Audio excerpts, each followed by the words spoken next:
सॼे मुल्क में बरसातुनि जो नओं स्पेल जारी। 3 ॾींहनि ताईं तेज़ बरसात जी अॻकथी। मौसमियात खाते मूजिबि सिंध, ॾखण पंजाब ऐं बलोचिस्तान में मींहुं वसंदो। बलोचिस्तान ऐं ख़ैबर पख्तूनख्वा जी नदी नालनि में चाढ़ जो ख़दशो। अॼु ऐं सुभाणे जाबलू इलाइक़नि में लैंड स्लाइडिंग जो बि ख़तरो आहे।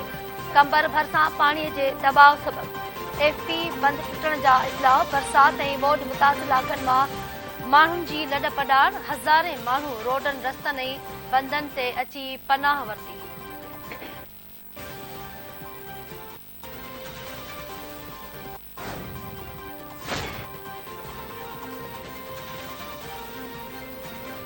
सिंध जे मुख़्तलिफ़ शहरनि तोड़े ॻोठनि में घरनि जूं छितियूं ऐं भितियूं किरण समेत धार धार वाक़िअनि ऐं हादिसनि में 12 ॼणा हयातियूं विञाए वेठा। केतिराई ज़ख़्मी। भिरिया सिटीअ जे मेमण मोहल्ला में घर जी छित किरी पई। हिक ई कुटुंब जा 4 भाती दॿिजी फोत, 6 ज़ख़्मी। ककड़ जे बबन शाह कॉलोनीअ में घर ड्रही पियो। हिक औरत दॿिजी फोत, संदसि पोटो ज़ख़्मी। सीता रोड वेझो ॻोठ अल्ह वरायो फुल पोटो में घर जी छित किरण समेत फ़ोरियत हयाती विञाए वेठो। तंगवाणी फरसा ॻोठ दीन मोहम्मद बंगलाणी में घर जी छित किरी पई। नीगरीअ दम ॾिनो। 2 ॼणा ज़ख़्मी थी पिया। उकरी चौदंगीअ जे वारे इलाइक़े में घर ढहण सबबि नारी साइमा शरफ फोत। मदे जी वेझो ॻोठ गुलशेर जमाली में घर जी छित किरी पई। मासूम ॿारो अमीर हमज़ा हयाती विञाए वेठो। खानपुर महर भरिसां ॻोठ चक सियाल में घर जी छित किरण सबबि नीगरी। सुधीरा ओड अजल जो शिकार। घोटकी में बरसात दौरान घर जी छित किरी पई। ॿुढड़ी औरत माई बेगा चाचड़ फोत थी वई।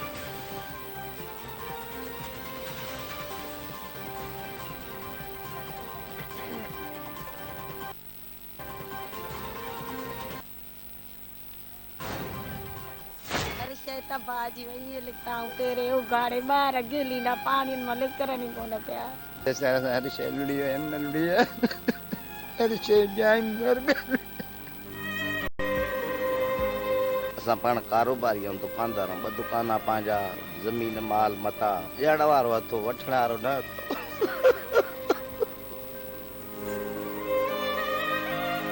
माल मिल्कियत घर तबाह सखणा सिर वठी अचे ते पताऊं अचे का बि शइ घर में न बची आहे। माल मता कारोबार जान ते ये कपड़ा के खाया के लुड़िया के खाया बि कोन। सिंध जे मुख़्तलिफ़ इलाइक़नि मां सवें बरसात मुतासिर लॾ पॾाण करे कराची पहुची विया। सिंध सरकार कैम्प क़ाइमु न करे सघी। पंहिंजो सभु कुझु विञाए सिंध जे गादीअ वारे शहर आयल मुतासिर मारवाड़ा पंहिंजा दर्द बयान कंदे लुड़क लाड़े वेठा। हुकूमत खे ॿाहिरि करण जी अपील। डीसी ओभर जे हिदायतुनि ते सचल ॻोठ में मुतासिरनि लाइ मेडिकल कैम्प जोड़ी वई।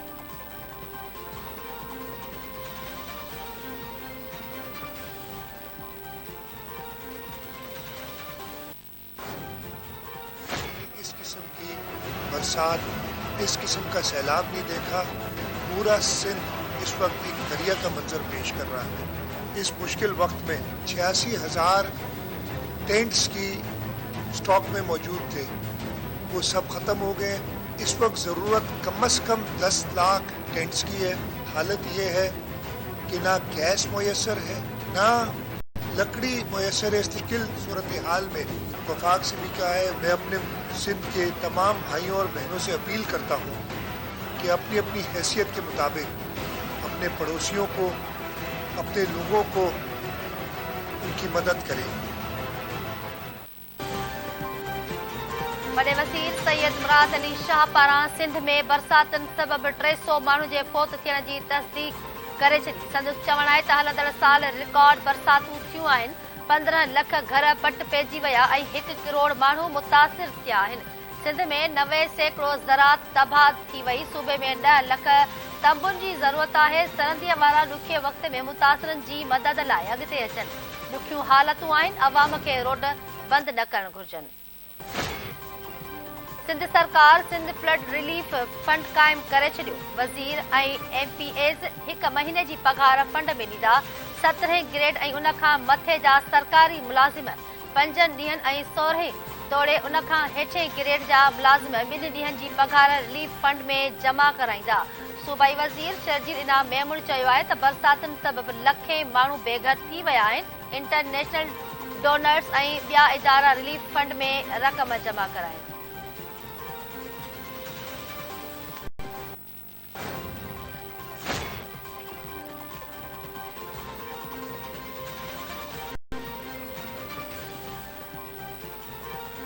पीटीआई चेयरमैन इमरान खान अॼु दहशतगर्दी जी ख़ात्मे वारी अदालत में पेश थींदो। बख्तरबंद गाॾी जुडिशियल कॉम्प्लेक्स पहुचाई वई। दहशतगर्दी जे ख़ात्मे वारी अदालत जो जज राजा जवाद अब्बास केस जी ॿुधणी कंदो।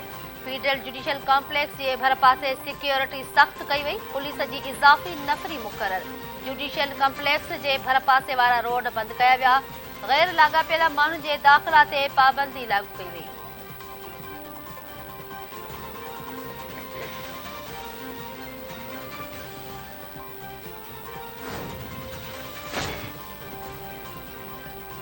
वज़ीर आज़म शहबाज शरीफ़ जी कतर जे अमीर शेख तमीम बिन हमदुल सानी सां मुलाक़ात। पाकिस्तान में $3 अरब जी सीड़पकारी जी तयारी ते कतर जे अमीर जा थोरा मञिया। ॿिन्ही अॻवाननि वफ़दनि जी सतह ते सलाह मशवरा कया। कतर जे अमीर तरफ़ां पाकिस्तान जे वज़ीर आज़म ऐं वफ़द जी मान में आची आणियो। शहबाज शरीफ़ जो चवणु हुयो त उमीद आहे त कतर जे तेज़ रफ़्तार इक़्तिसादी तरक़ी पाकिस्तान में वधीक मौक़िया फ़राहम कंदी।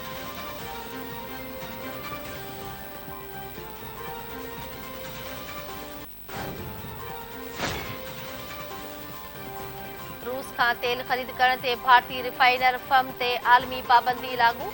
तेल जे आलमी कंपनियुनि ऐं बैंकुनि भारतीय फर्म खां ॾे वठि बंदि करे छॾी। यूरोप समेत अक्सर प्रोड्यूसर्स नियारा एनर्जीअ खे तेल विकिरो करण खां इनकार करे छॾियो।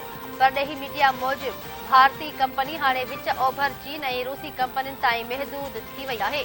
जॾहिं त रूसी कंपनियुनि रोज़ नेफ्ट भारतीय रिफाइनर नियारा एनर्जी में 49% शेयर्स जे मालिक आहे।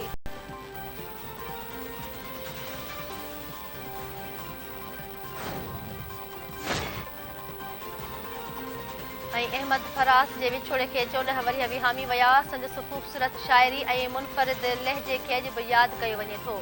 हिन ज़िंदगीअ जे आख़िरी ॾींहंनि में बि अदब जी दुनिया ते राज कयो।